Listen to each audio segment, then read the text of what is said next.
ദൈവനാമത്തിന് മഹത്വമുണ്ടാകട്ടെ. ഇന്ന് ലോകമെങ്ങും ക്രിസ്മസ് ആഘോഷിക്കുന്ന സമയമാണ്. കർത്താവായ യേശു ക്രിസ്തു ഈ ഭൂമിയിലേക്ക് വന്നത് സകല മനുഷ്യർക്കും ഒരു സന്തോഷത്തിന് നിദാനമാണ്. എന്തുകൊണ്ട്? കാരണം മാലാഖമാർ ഇങ്ങനെ പാടി, അത്യുന്നതങ്ങളിൽ ദൈവത്തിന് മഹത്വം, ഭൂമിയിൽ ദൈവകൃപ ലഭിച്ചവർക്ക് സമാധാനം.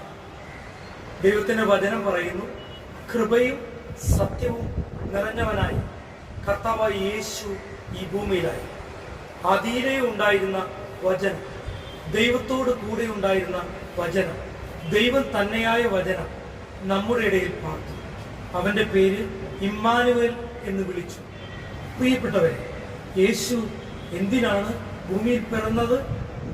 ഞാൻ ഇങ്ങനെ പറയും, രണ്ട് ഉദ്ദേശങ്ങൾ. ഒന്ന്, യേശു ഭൂമിയിലേക്ക് വന്നത് ദൈവവുമായുള്ള ബന്ധം, സ്വർഗവുമായുള്ള ബന്ധം മനുഷ്യന് പുനഃസ്ഥാപിച്ച് ലഭിക്കുവാനാണ്. എന്ന് പറഞ്ഞാൽ തൻ്റെ ജനത്തെ അവരുടെ പാപങ്ങളിൽ നിന്ന് മോചിക്കാൻ ഇരിക്കുകൊണ്ട് അവന് യേശു എന്ന് പേരിടണമെന്ന് പറഞ്ഞു. എന്ന് പറഞ്ഞാൽ യേശു ഭൂമിയിലേക്ക് വന്നത് മാനവലോകത്തിന്റെ പാപത്തിന്റെ ശിക്ഷ ഏറ്റെടുത്ത് നമുക്ക് ഓരോരുത്തർക്കും വേണ്ടി മരിക്കുവാനാണ്. കർത്താവായ യേശു ഗാഗുൽത്തായിൽ അവസാനത്തുള്ളി രക്തം വരെ ചിന്തി ആ ദൗത്യം നിർവഹിച്ചു. മരണത്തിനോ കല്ലറയ്ക്കോ യേശുവിനെ പിടിച്ചു വയ്ക്കുവാൻ കഴിഞ്ഞില്ല. കർത്താവായ യേശു മൂന്നാം ദിവസം ഉയർത്തെഴുന്നേറ്റു. മാത്രമല്ല, ഇന്ന് പിതാവിന്റെ വലത്തുഭാഗത്തിരിക്കുന്നു. പ്രിയപ്പെട്ടവരെ, ഞാൻ ഇങ്ങനെ പറയുവാൻ ആഗ്രഹിക്കുകയാണ്, ഈ യേശു രണ്ടാമത് വരുമെന്ന് ദൈവത്തിന്റെ വചനം പറയുന്നു. ആദ്യം വരുമെന്ന് പറഞ്ഞ വാഗ്ദത്തങ്ങളെക്കാൾ 6 ഇരട്ടി പ്രാവശ്യം പറയുന്നു കർത്താവായ യേശു രണ്ടാമത് വരുമെന്ന്.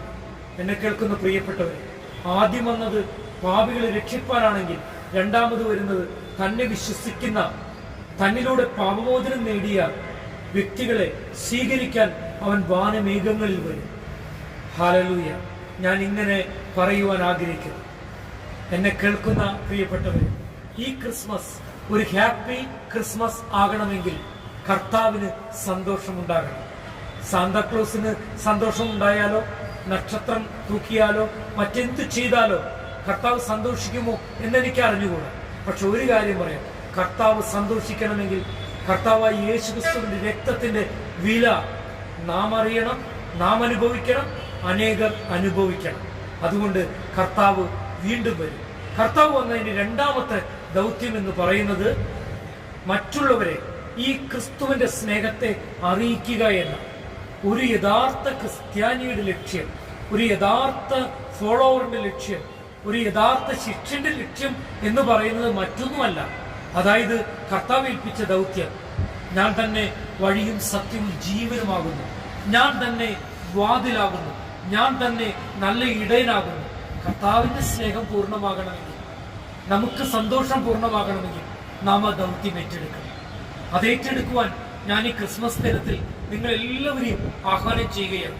കാരണം കർത്താവ് വരുന്ന ആ കാലഘട്ടം അടുത്തിരിക്കുന്നു.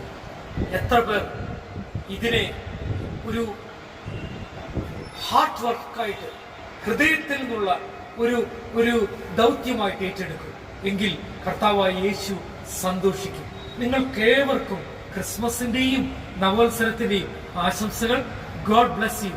ഞാനിത് സംസാരിക്കുന്നത് വിശാഖപട്ടണത്തെ മനോഹരമായിരിക്കുന്ന ഈ കടലിന്റെ ഫ്രണ്ടിൽ നിന്നും. നിങ്ങൾക്കെല്ലാവർക്കും ഒരിക്കൽ കൂടി happy Christmas, happy new year. God bless you.